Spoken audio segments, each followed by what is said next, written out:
আল্লাহ রাব্বুল আলামিন যখন বিচার কার্যকর শুরু করবে, আল্লাহ রাব্বুল আলামিন যখন পরবর্তী মানুষগুলাকে সকলকে কবর থেকে তুলে কিয়ামতের মাঠে ডাকবে, সকল মানুষ কবর থেকে উঠে উলঙ্গ অবস্থায় দৌড়াতে থাকবে, সকলেই দৌড়াতে থাকবে, দৌড়াতে দৌড়াতে তারা সকলেই বিচারের ময়দানে যাবে, সকলেই বলতে থাকবে ইয়া নাফসি ইয়া নাফসি ইয়া নাফসি, বলতে বলতে সকলেই দৌড়াতে থাকবে।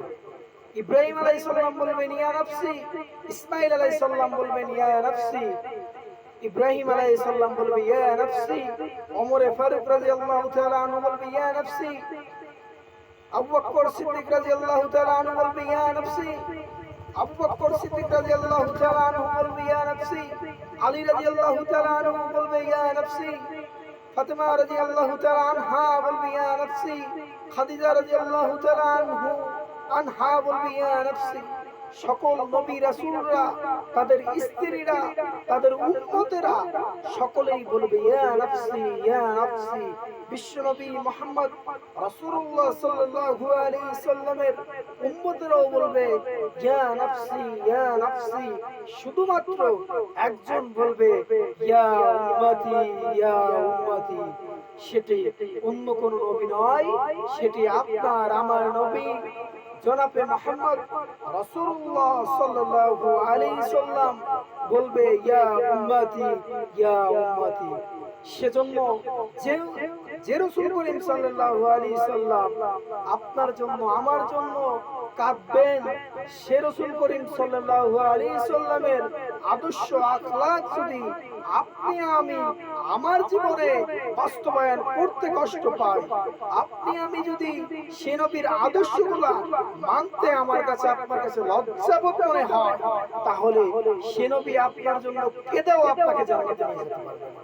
কারণ আপনি দাড়ি রাখতে লজ্জা বোধ করেন, আপনি দাড়ি রাখলে আপনাকে বয়স্ক মনে হয়, রাসূলের সুন্নাত দাড়ি আপনি রাখতে চান না, রাসূলের সুন্নাত পাঞ্জাবি পরা আপনি পাঞ্জাবি পরতে চান না, আপনার লজ্জাবোধ মনে হয়, আপনার দাড়ি রাখলে বয়স্ক মনে হয়, পাঞ্জাবি পরলে আপনার অদৃশ্য ক্ষতিকারক মনে হয়, সুন্দর মনে হয় না, আপনি শার্ট পরতে ভালোবাসেন, নবীজির সুন্নত পাঞ্জাবি পরতে আপনার ইচ্ছা হয় না, মাথায় টুপি দিতে আপনার লজ্জা লাগে, মানুষ চাচা বলে, আপনার অল্প বয়সে দাড়ি রাখতে টুপি পরতে আপনার লজ্জা লাগে। আপনি সেই নবীর উম্মত যে নবী আপনাকে হাউজে কাউসার পানি পান করাবেন, যে নবীর আগে কেউ জান্নাতে প্রবেশ করতে পারবে না, সেই নবীর উম্মত হয়ে সেই নবীর আদর্শ আখলাক মানতে পারছেন না। আপনি চুল কাটছেন নেইমার মেসি এদের মতো, নায়ক নায়িকাদের মতো, গায়ক গায়িকাদের মতো আপনার চলাফেরা, আপনার চুল কাটা, আপনার পোশাক আশাক, আপনি সেই নবীর আশা কিভাবে করেন যে সেই নবী আপনাকে জান্নাতে নিয়ে যাবে? আপনি সেই নবীর যদি উম্মত হতেন তাহলে সেই নবীর আখলাক অনুযায়ী আপনি চলতেন। আপনি ওই নবীর উম্মত হয়ে আপনি কোরআন পড়তে পারেন না, আপনি ওই নবীর উম্মত হয়ে আপনি রাসূলের হাদিস পড়তে পারেন না, আপনি সেই নবীর উম্মত হয়ে পাঁচ ওয়াক্ত নামাজ আদায় করতে পারেন না, আপনি সেই নবীর উম্মত হয়ে আপনি রোজা রাখতে পারেন না, আপনি সেই নবীর উম্মত হয়ে হক কথা বলতে পারেন না, আপনি সেই নবীর উম্মত হয়ে নাস্তিকের সামনে মাথা নত হয়ে কথা বলেন, আপনি হক কথাগুলো মেম্বারে বসে বলেন না, আপনি সেই নবীর উম্মত হয়ে কিভাবে বাতিলের কাছে মাথা নত করেন? আপনি কি জবাব দিবেন কাল কিয়ামতের দিন আল্লাহ রাব্বুল ইজ্জত জাল জালালের কাছে? আপনি সেই নবীর উম্মত, আপনি যেই নবীর উম্মত যে নবী নিজে না খেয়ে পেটে পাথর চাপা দিয়ে থেকেছেন, যে নবী আপনার জন্য আমার জন্য তায়েফবাসীকে দাওয়াত দিতে গিয়ে মায়ের খেয়েছেন, যে নবী আপনার জন্য আমার জন্য এই কোরআনকে সুন্দরভাবে নোট করে দিয়ে গিয়েছেন, যে নবী আপনার জন্য মানুষের কাছে কত মিথ্যাবত্ত কথা শুনেছেন, আখির যুগে যে নবী জন্মগ্রহণ করার পরে যে নবী এই ইসলাম রাষ্ট্র কায়েমের জন্য নিজের জীবনের রক্ত দিয়েছেন, কত জেল খেটেছেন, জুলুম হয়েছে, ফ্যামিলি ছাড়া হয়েছে, সেই নবী উম্মত হয়ে আপনি একদিনও তো চলে যান নাই, আপনি নবীর সুন্নাত আদায় করেন নাই, আপনি মেসওয়াক করা ফজিলত জানেন, আপনি জেল খাটা যে ফজিলত সুন্নাত এটা আপনি জানেন না। সম্মানিত উপস্থিতি আমার, সেজন্য সে নবীর যদি আদর্শ আখলাক আপনি মানতে চান, তাহলে আপনি নবীজির সুন্নাত যে জিনিসগুলা এগুলো আপনাকে পড়তে হবে এবং নবীজির আদর্শে আপনাকে চলতে হবে। নায়ক নায়িকা গায়িকাদের মতো চলাফেরা করলে আপনার হবে না। আপনি নায়ক নায়িকা গায়িকাদের সাথে চলাফেরা করলে, ওদের দৃষ্টি আকর্ষণ করলে, ওদেরকে ফলো করলে, কাল কিয়ামতের দিন আল্লাহ রাব্বুল আলামিনও আপনাকে ওদের সাথে হাসর মিজান করবে, আপনার নবীর সাথে হাসর মিজান হবে না। আপনারটা আপনি বুঝে নিন। আপনাকে আমাদের বোঝানোর দরকার, আমরা বুঝিয়ে দিলাম। আপনি নবীজির আদর্শ মেনে যদি চলতে পারেন, আপনি নবীর আদর্শ যদি মেনে চলতে পারেন, কাল কিয়ামতের দিন নবীজি আপনাকে শাফায়াত করে জান্নাতে নিয়ে যাবে। আপনি যদি নবীর শাফায়াত পেতে চান, তাহলে নবীর আদর্শ, নবীর আখলাক আপনাকে মানতেই হবে। এবার আপনি দেখুন আপনি কি করবেন। আপনাকে দাওয়াত দেওয়ার দরকার, আমরা দাওয়াত দিলাম। আপনি গ্রহণ করার প্রয়োজন মনে হলে প্রয়োজন গ্রহণ করেন। আপনার হিসাব আপনাকেই দিতে হবে, যার যার হিসাব তাকেই দিতে হবে, কারো হিসাব কেউ দেবে না।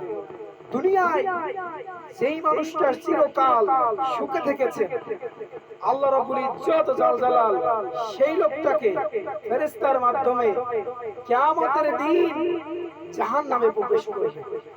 যে লোকটা এই দুনিয়ায়, হাদিসটা ভালো করে শুনুন, যে লোকটা এই দুনিয়ায় সুখে থেকেছে, কোটি কোটি টাকা ছিল, অর্থ ছিল, তার বাড়ি গাড়ি ব্যাংক ব্যালেন্সের কোনো অভাব ছিল না, এক কথায় বিজনেস ম্যাগনেট ছিল সে, তার কোনো কিছুর অভাব নাই, সুখের অভাব নাই, সেই লোকটাকে আল্লাহ রাব্বুল আলামিন জাহান্নামে এক মুহূর্ত, এক ইনোসেকেন্ড বা এক সেকেন্ড রাখবে।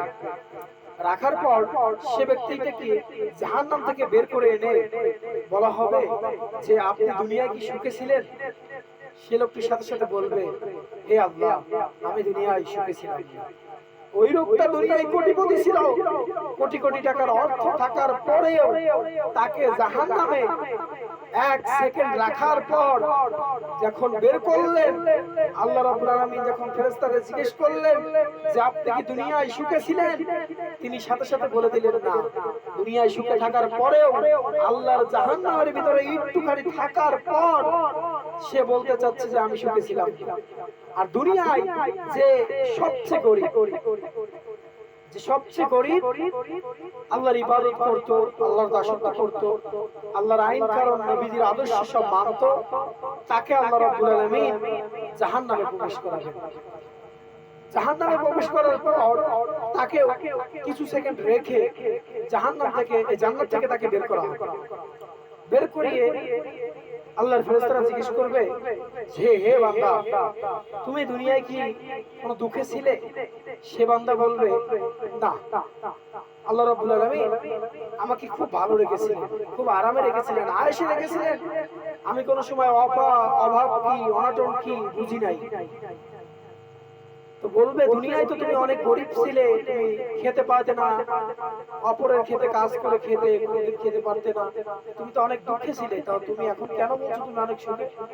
সে বান্দাটি বলবে আল্লাহ রাব্বুল ইজ্জত জাল জালালের এত সুন্দর জান্নাত, যে একবার প্রবেশ করবে সে দুনিয়ার সব কিছু ভুলে যাবে।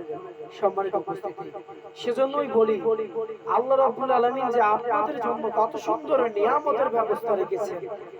সাধারণত মাত্র 1-1.5 সেকেন্ডের দুনিয়া, 1 থেকে 2 মিনিট 3 মিনিটের দুনিয়া কিয়ামতের হিসাবে। এতটুকু সময় আপনি যদি আমলে সহলে ভালো করে যেতে পারেন, তাহলে কাল কিয়ামতের দিন আল্লাহ রাব্বুল আলামিন আপনাকে জান্নাতবাসী করবেন। আপনি অল্প কাজ করেন, আখলিস দিনাকা ইয়াকফিকাল আমালুল কারীম, অল্প আমলেই নাজাতের জন্য যথেষ্ট হবে। যদি আমলটা সহি হয়, আমলটা যদি নবীজির আদর্শ মতো হয়, আমলটা যদি নবীজির আখলাক মতো হয়, নবীজির সাহাবী আজমাইনদের মতো হয়, তবে তাহাদের মতো হয়, এগুলা যদি আপনারা আমলগুলো দেখে বুঝে করেন, তাহলে অল্প আমলেই নাজাতের জন্য যথেষ্ট। আপনি যদি জান্নাত পেতে চান, আপনার বেশি কোনো কাজ করতে হবে। আপনি আল্লাহ রাব্বুল আলামিন ইজ্জত জাল জালাল আপনাকে যে সকল দায়িত্বগুলো দিয়েছেন সেই সকল দায়িত্বগুলো পালন করুন। আপনি নামাজ পড়ুন, রোজা রাখুন, হালাল খান, আল্লাহ রাব্বুল আলামিন আপনাকে মাফ করে দিতে পারেন।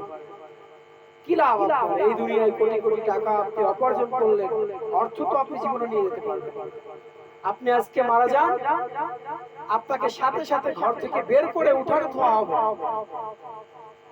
আপনি কোটি কোটি টাকার মালিক হওয়ার পরেও আপনার সন্তান বলবে না যে আজকে রাতটা বাবাকে ঘরে থাকো। আপনি মরে যাওয়ার পরে কিছুক্ষণ পরে আপনাকে ঘর থেকে বাইরে বের করে দেওয়া হবে, তাও বাইরে উঠানোর পরে ধোয়া হবে। আপনার গ্রামে খাটের পরে শোয়াবে না, মসজিদ থেকে খাটিয়া এনে আপনাকে সেই খাটিয়ার পরে শোয়ানো হবে। তারপরে আপনার শরীরের দামি দামি যে পোশাকগুলা, ঘড়িগুলা, আপনি যে ব্র্যান্ডের মোবাইলগুলো ব্যবহার করতেন, যে ব্র্যান্ডের ঘড়িগুলো ব্যবহার করতেন, চশমা ব্যবহার করতেন, পোশাক ব্যবহার করতেন, এগুলো আস্তে আস্তে সব খুলে নেওয়া হবে। এবং কি আপনার পণ্যের কাপড়টাকেও খুলে নেওয়া হবে। খুলে নিয়ে কমা কাপড়ের কাপড় অল্প সীমিত দাম, আপনাকে গোসল করানোর পূর্বে ওই কাপড়গুলা দিয়ে আপনাকে চকলেটের মতো মোড়ানো হবে। এটাই দুনিয়া বাস্তব।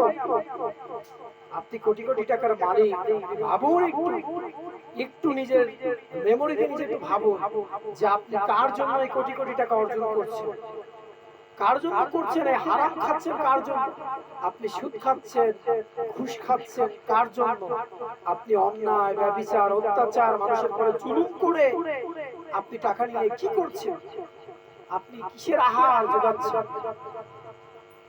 আপনি একটু ভাবুন, এই অর্থ সম্পদ আপনার সাথে কিছুই যাচ্ছে না।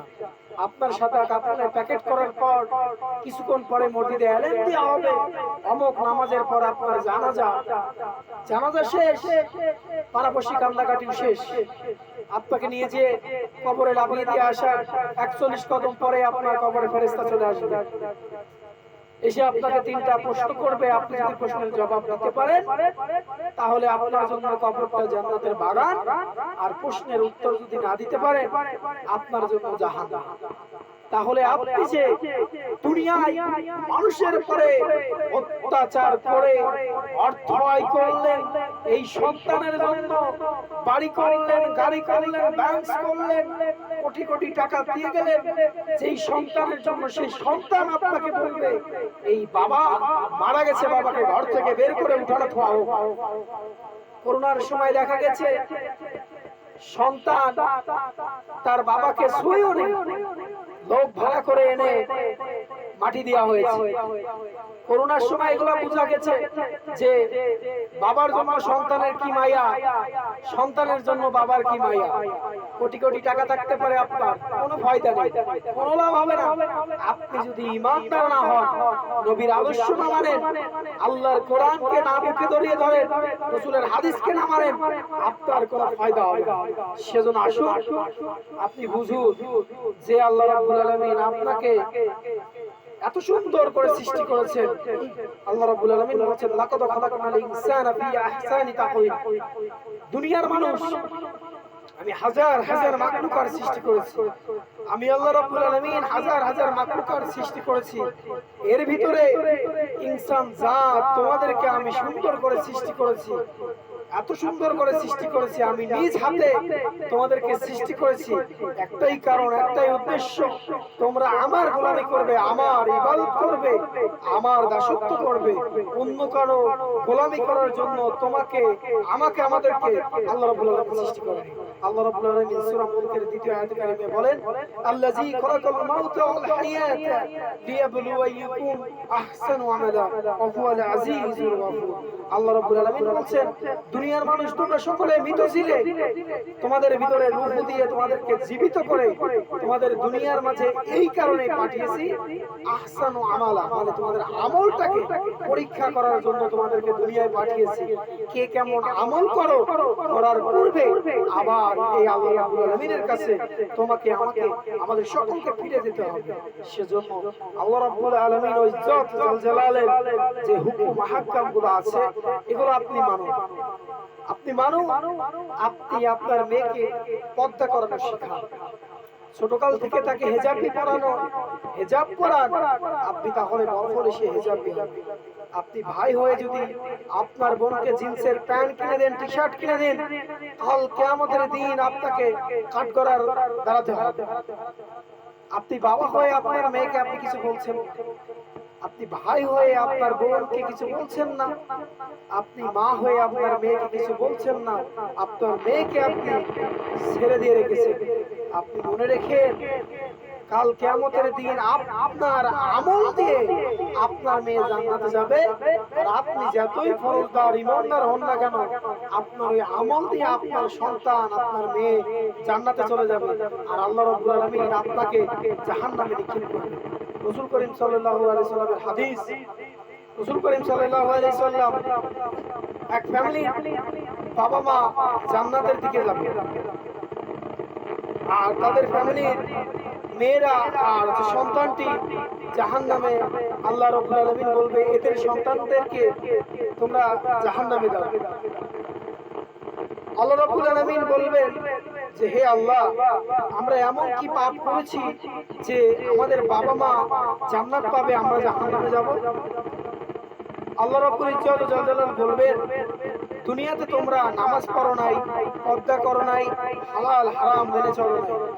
আল্লাহ রাব্বুল আলামিন এই কথাগুলো যখন ওই বান্দাদেরকে বলবে, তখন সে বান্দারা বলবে যে আমাদের বাবা মা আমাদেরকে যেই শিক্ষাটা দিয়েছে সেই শিক্ষাটাই আমরা পেয়েছি।